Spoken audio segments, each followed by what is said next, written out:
En primer lugar, la microbiología clínica tiene como propósito aislar e identificar los microorganismos causantes de infección, de tal manera que el microbiólogo clínico va a estar altamente... ¿Se me escucha bien? ¿No?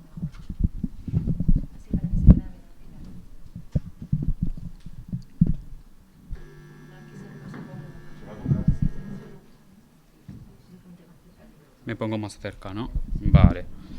Pues nada. No, el micrófono es simplemente para que la cámara te grabe el sonido, o sea, que no te van a escuchar Vale. la gente. O sea, que me acerco y ya está. Sí. Vale, en cuanto al diagnóstico microbiológico, este cuenta con varias fases, una fase preanalítica, una analítica y una fase postanalítica. En cuanto a la fase preanalítica, esta abarca todos aquellos procesos que suceden antes del procesamiento de la muestra, de tal manera que cuando sospechamos una infección, lo primero que se hace es elegir las muestras y las pruebas más apropiadas para conseguir un mayor rendimiento diagnóstico. Para ello debemos procurar que la muestra proceda del lugar más cercano a la infección y evitar así que ésta se contamine con flora adyacente. Debemos procurar que la cantidad de muestra sea suficiente para las pruebas solicitadas y debemos procurar también, o se recomienda, que la toma de la muestra se realice antes de la instauración de la antibioterapia. En el caso del transporte y la conservación de las muestras, una vez recogida, esta se debe llevar lo antes posible al laboratorio y, si no es posible, debe refrigerarse. Y en cuanto a la recepción de la muestra, se deben vigilar una serie de requisitos como la correcta identificación, los datos del paciente, que tenga una cantidad suficiente y, bueno, en algunas ocasiones tendremos que rechazar también la muestra porque se reciba de manera inadecuada. Pues bien, en los pacientes con discinesia ciliar lo que buscamos es un agente responsable de infección respiratoria. Es lo que habitualmente vamos a buscar y entonces por ello nos interesa una muestra del tracto respiratorio inferior. Existe gran variedad de muestras procedentes de diferentes zonas del tracto respiratorio inferior y que pueden ser sometidas a un estudio microbiológico. Y estas muestras se pueden obtener mediante procedimientos invasivos y no invasivos, pero como todos sabemos, el esputo es la muestra más utilizada.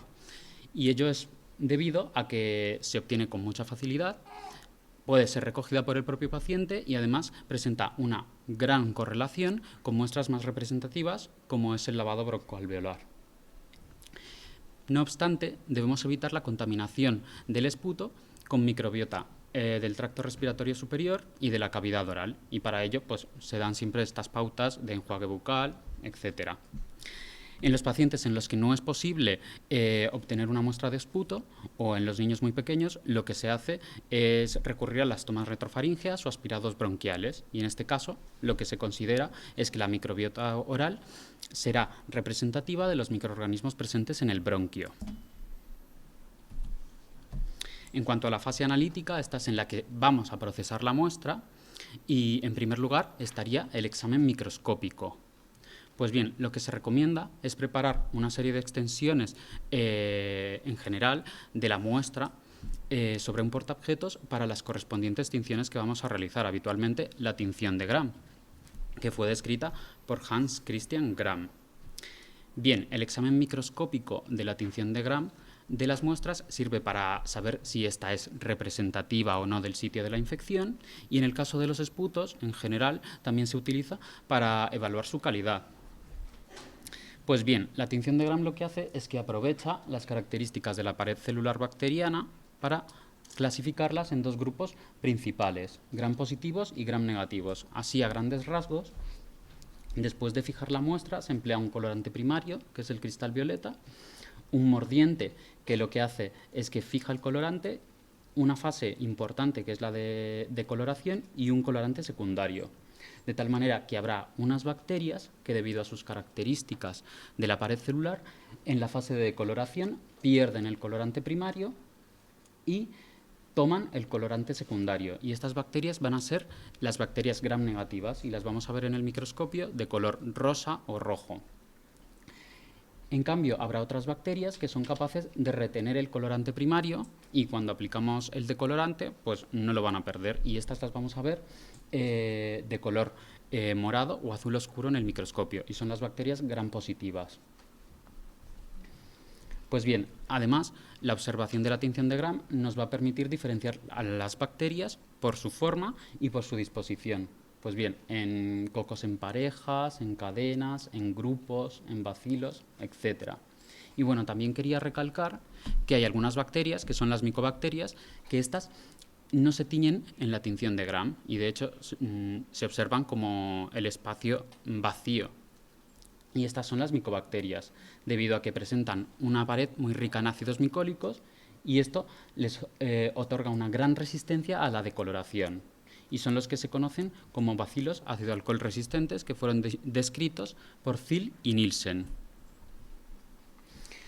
Bien, el procesamiento de estas muestras respiratorias empieza o pasa por la selección del medio de cultivo primario y de las condiciones de incubación, porque al fin y al cabo las bacterias requieren tiempo para crecer. Transcurrido este tiempo, se deben seleccionar qué bacterias de las que han crecido requieren una categorización o una caracterización posterior y la realización de un antibiograma. Y el antibiograma lo que nos va a permitir es conocer la pauta antibiótica más adecuada. Vamos a contar con una serie de medios de cultivo y estos pueden ser sólidos, semisólidos o líquidos. Pero bueno, lo que quería recalcar sobre todo era que va a haber unos medios que son selectivos porque cuentan con una serie de antibióticos, antisépticos o un pH brusco o una osmolaridad brusca que lo que va a hacer es impedir el crecimiento de determinados microorganismos y favorecer el de otros. Y luego vamos a tener medios diferenciales que lo que hacen es que tienen sustancias añadidas que producen un viraje en el color de las bacterias cuando las vemos en las placas, de tal manera que nos permite diferenciar unos grupos de otros. Y bueno, en definitiva, en cuanto a los medios de cultivo, vamos a emplear medios selectivos, medios no selectivos y a su vez medios que son diferenciales. En cuanto a la inoculación de los medios de cultivo, esta se debe llevar en cabinas de bioseguridad y vamos a emplear asas de siembra o hisopos. Y bueno, el método de inoculación varía en función del propósito que le queremos dar. Cuando queremos obtener colonias aisladas, que es la imagen de ahí, en donde se ven esos puntitos, esas son las colonias aisladas y que se conocen como unidades formadoras de colonia. Se lleva a cabo una siembra por agotamiento por estrías y luego tenemos la siembra por recuento, que esta es muy útil porque nos va a servir para llevar a cabo un recuento semicuantitativo de las colonias, pero para ello debemos emplear asas calibradas y esto se va a emplear sobre todo en muestras de orina, pero también en algunas muestras respiratorias. Pues bien, transcurrido el tiempo de incubación, se procede a la lectura rutinaria de los cultivos y en este proceso el microbiólogo lo que hace es inspeccionar lo que ha crecido en las placas y entonces nos fijamos en las características macroscópicas de las colonias, es decir, si producen hemólisis, en la morfología que puedan tener, en su olor, en su aspecto. Todo ello nos va a orientar a la identificación que vamos a llevar posteriormente a cabo.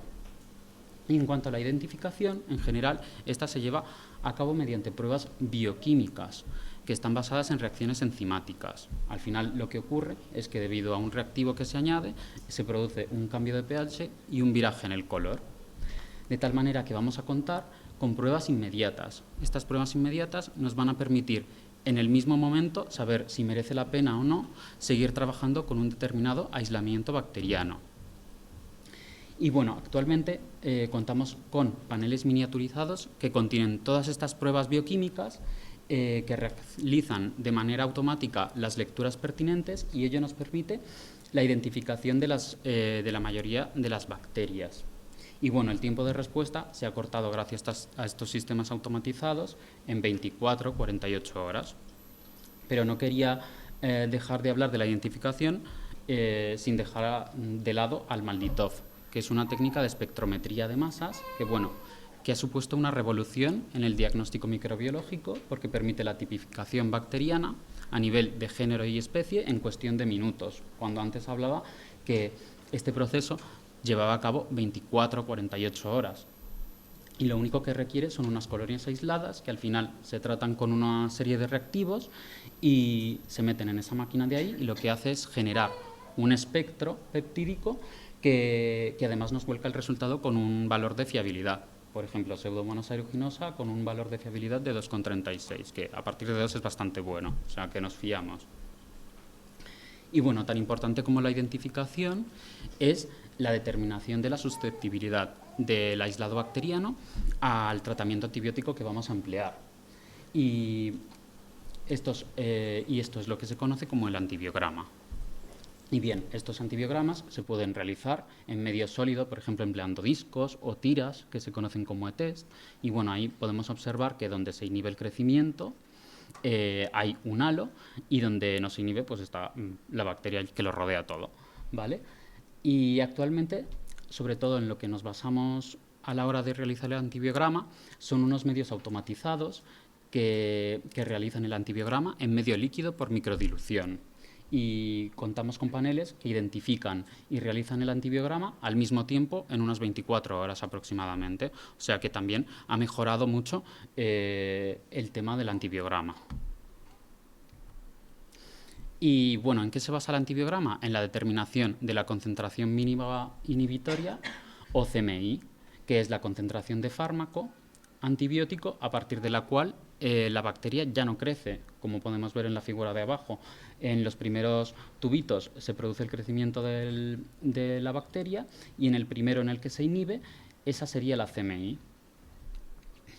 Bueno, vamos a obtener para un aislamiento bacteriano, determinamos valores de CMI, y con unos puntos de corte que aplicamos vamos a categorizar si nuestro aislamiento va a ser sensible, si va a ser intermedio o resistente a ese antibiótico.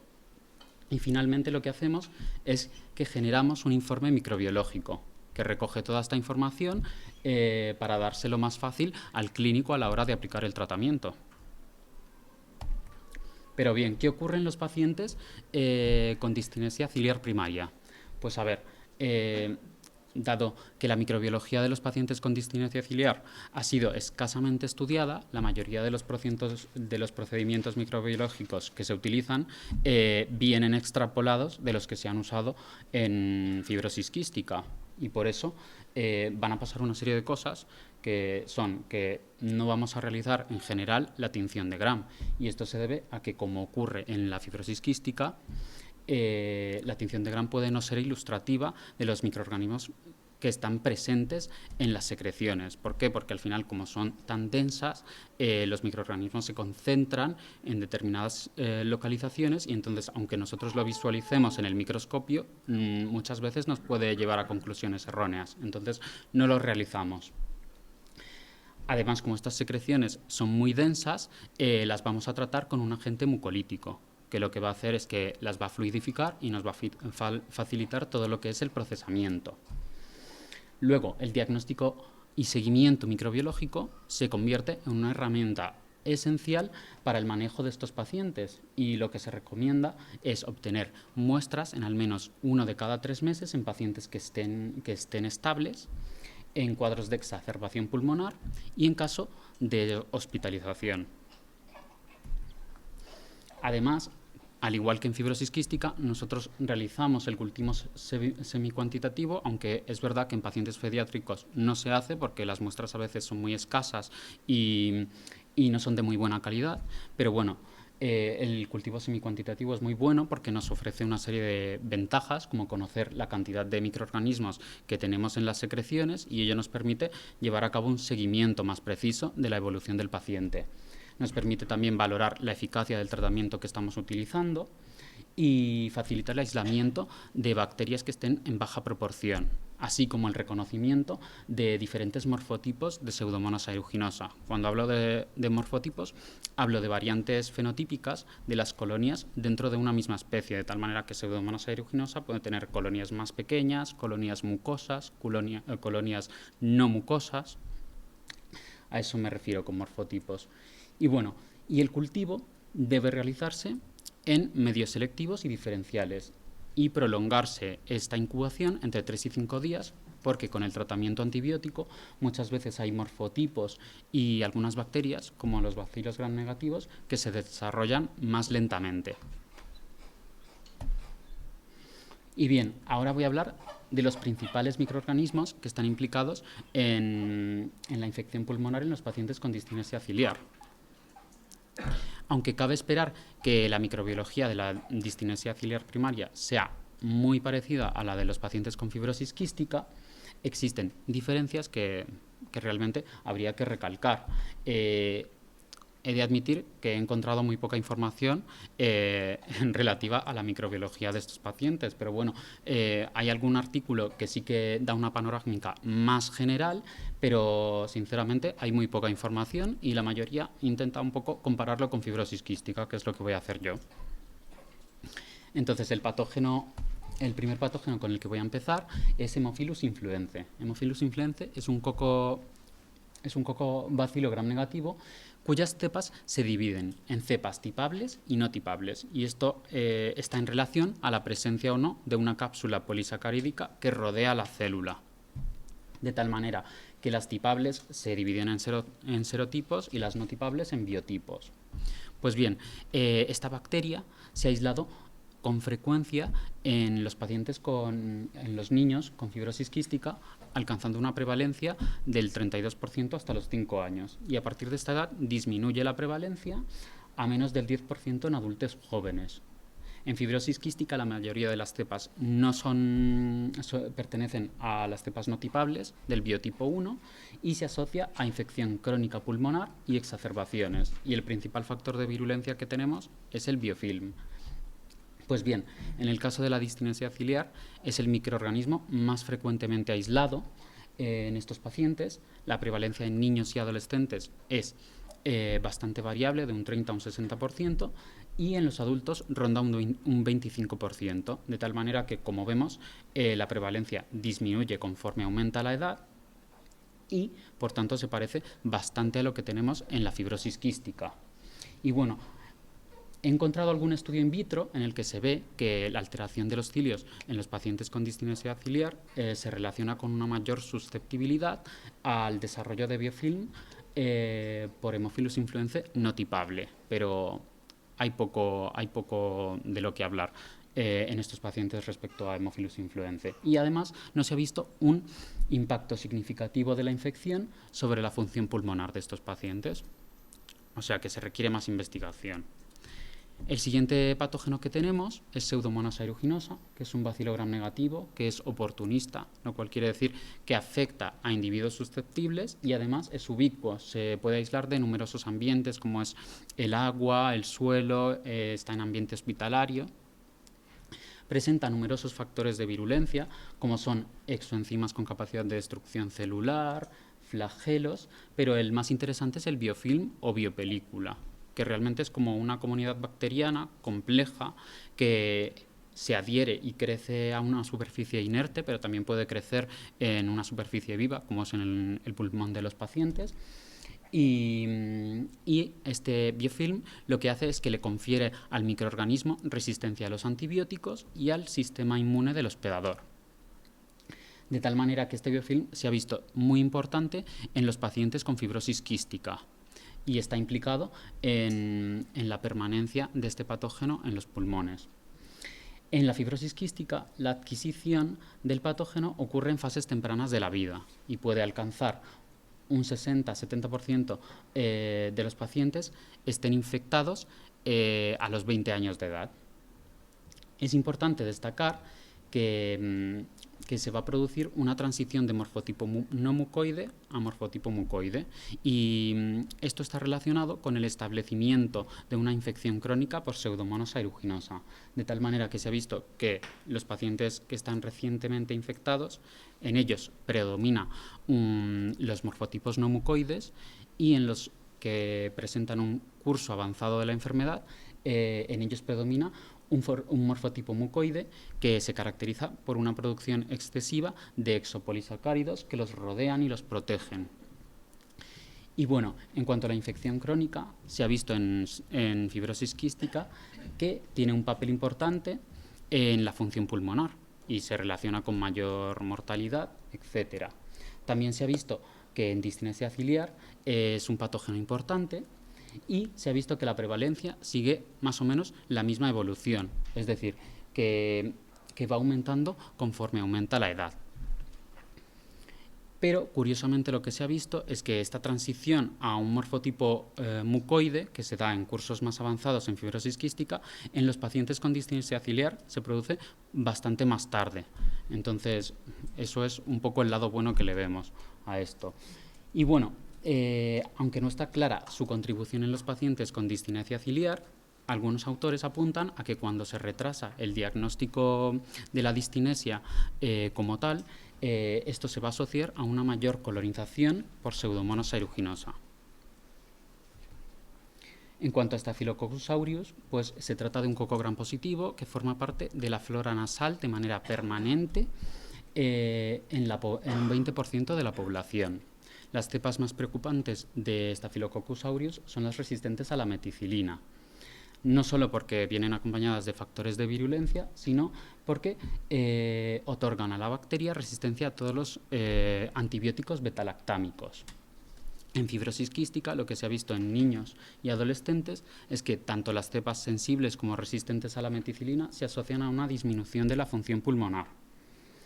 Y se ha visto que la prevalencia va a disminuir cuando se alcanza la madurez y oscila entre un 40 y un 50%. En el caso de los pacientes con discinesia ciliar, se ha visto que la prevalencia sigue también este mismo ritmo, es decir, que disminuye cuando se alcanza la madurez, llegando hasta un 35-46%. Pero varios estudios no han conseguido encontrar una asociación entre una infección persistente por Staphylococcus aureus y un deterioro de la función pulmonar. El siguiente patógeno sería Streptococcus pneumoniae, que es un coco gram positivo que se dispone en parejas o diplococos. Aparece frecuentemente en niños, los niños son portadores en su tracto respiratorio superior y este estado portador va disminuyendo conforme aumenta la edad. Y uno de los factores de virulencia más importantes en Streptococcus pneumoniae va a ser la cápsula, que va a ser única en cada serotipo y que confiere resistencia al sistema inmune. Decir que en fibrosis quística se considera un patógeno transitorio, que la prevalencia es mayor en niños que en adultos, pero que su contribución a la enfermedad pulmonar no está bien establecida. Y en el caso de discinesia ciliar, parece que la prevalencia disminuye conforme aumenta la edad, al igual que en fibrosis quística. Pero hasta el momento no hay una relación significativa entre infección y función pulmonar. El siguiente patógeno sería Moraxella catarrhalis, que es un diplococo gram negativo, cuya adquisición en la población pediátrica general es bastante común y es una de las principales causas de otitis media aguda en niños. En fibrosis quística su aislamiento es bastante raro y en discinesia ciliar también se ha aislado, y en un artículo de los que he leído se expone que la prevalencia disminuye conforme aumenta la edad. Pero no hay establecida ninguna relación entre la infección y la función pulmonar en estos pacientes. Luego tenemos a Chromobacter psilosoxidans, que es un bacilo gram negativo no fermentador. Se conoce muy poco sobre los factores de virulencia que presenta esta bacteria a nivel molecular, y en el caso de fibrosis quística se considera un patógeno emergente. La prevalencia puede ser variable de un 3 al 10% y se desconoce cómo contribuye exactamente sobre la función pulmonar de los pacientes con fibrosis quística. Pero al menos en un estudio se demuestra que la infección podría vincularse con una caída más acelerada de la función pulmonar. Se piensa que los pacientes con una función pulmonar más comprometida serían más susceptibles al desarrollo de una infección por este patógeno. Y en discinesia ciliar poco se sabe. También se ha aislado, pero de acuerdo a algún autor podría ser más frecuente en individuos adultos, pero actualmente no hay suficiente evidencia que soporte su contribución sobre la función pulmonar de los pacientes con discinesia. Ahora hablo de las micobacterias no tuberculosas, que estas no se relacionan con la lepra ni con la tuberculosis. Su incidencia es en general bastante baja en población general, pero es mucho más común en pacientes susceptibles, como los de fibrosis quística. La mayoría de las infecciones son ocasionadas por dos complejos y en fibrosis quísticas esta prevalencia oscila entre un 6 y un 13%, dándose en mayor medida en los pacientes de edad más avanzada y se ha asociado con una disminución de la función pulmonar, y parece ser más común en aquellos pacientes que han sido derivados a trasplante pulmonar, en donde se ha visto en algún artículo que la prevalencia puede alcanzar casi el 20%. En discinesia ciliar, en cambio, se han aislado en su mayoría en individuos adultos y se sabe poco de su contribución en la enfermedad pulmonar en estos pacientes. Y por último está Burkholderia cepacia complex, que es un complejo que agrupa varias bacterias, bacilos gram negativos, que se trata de patógenos que son oportunistas y que presentan múltiples factores de virulencia, entre ellos la formación de biofilm, flagelos y la transmisión persona a persona. Y además se caracterizan por tener una gran resistencia a los antibióticos.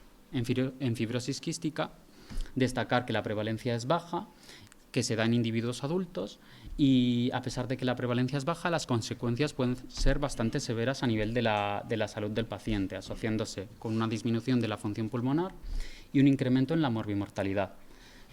Afortunadamente en discinesia ciliar todavía no se han reportado aislamientos de Burkholderia cepacia complex, por lo que es una buena noticia para los pacientes con discinesia ciliar. Y por último, quería hablar un poco de las conclusiones. Existe un solapamiento respecto al tipo de infecciones en los pacientes de fibrosis quística y discinesia ciliar primaria. Se ha visto que para una serie de microorganismos como Haemophilus, Streptococcus pneumoniae, Staphylococcus aureus existen tendencias similares, disminuyendo su prevalencia conforme aumenta la edad y siendo sustituidos conforme aumenta esta edad por Pseudomonas aeruginosa. Todo ello explica la extrapolación de información microbiológica que nosotros hacemos desde la fibrosis quística a la discinesia ciliar.